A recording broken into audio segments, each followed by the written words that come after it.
ರಜಕ್ಕೆ ಅಂತ ಸ್ವಲ್ಪ ದಿನ ಊರಿಗೆ ಹೋಗಿ ಬಂದು ಮನೆ ಧೂಳು ಹೊಡಿಬೇಕಾದ್ರೆ ನನ್ನ ಫ್ರೆಂಡು ಕಾಲ್ ಮಾಡಿ ಏನೇ ಇವತ್ತು ಅಡುಗೆ ಅಂತ ಕೇಳಿದ್ಲು. ಅನ್ನ ಮಾತ್ರ ರೆಡಿ ಇದೆ, ಬಾಕಿ ಏನು ಮಾಡಬೇಕು ಗೊತ್ತಾಗ್ತಾ ಇಲ್ಲ ಅಂದೆ.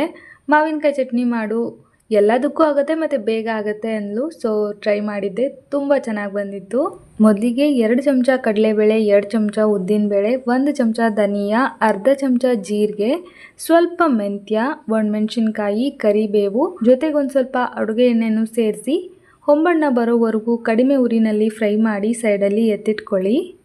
ನಂತರ ಒಂದು ಮಿಕ್ಸಿ ಜಾರ್ ಇಟ್ಕೊಂಡು ಫ್ರೈ ಮಾಡಿ ಇಟ್ಕೊಂಡಿರೋ ಎಲ್ಲ ಮಸಾಲೆನ ಸೇರಿಸಿ, ಮಾವಿನಕಾಯಿ ತುಂಬ ಹುಳಿಗಿದ್ರೆ ಸ್ವಲ್ಪ ಬೆಲ್ಲನೂ ಸೇರಿಸಿ, ಹಾಗೆ ರುಚಿಗೆ ತಕ್ಕಷ್ಟು ಉಪ್ಪನ್ನು ಕೂಡ ಆ್ಯಡ್ ಮಾಡಿ ಗ್ರೈಂಡ್ ಮಾಡ್ಕೊಂಡು ತಗೊಳ್ಳಿ.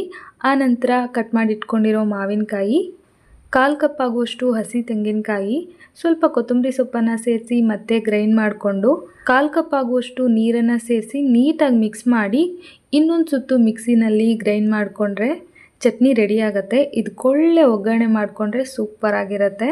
ಒಗ್ಗರಣೆ ಮಾಡ್ಕೊಳ್ಳೋದಕ್ಕೆ ಎಣ್ಣೆ, ಜೀರಿಗೆ, ಸಾಸಿವೆ, ಜಜ್ಜಿರೋ ಬೆಳ್ಳುಳ್ಳಿ, ಒಣಮೆಣಸಿನ್ಕಾಯಿ, ಕರಿಬೇವನ್ನು ಹಾಕ್ಕೊಂಡಿದ್ದೀನಿ.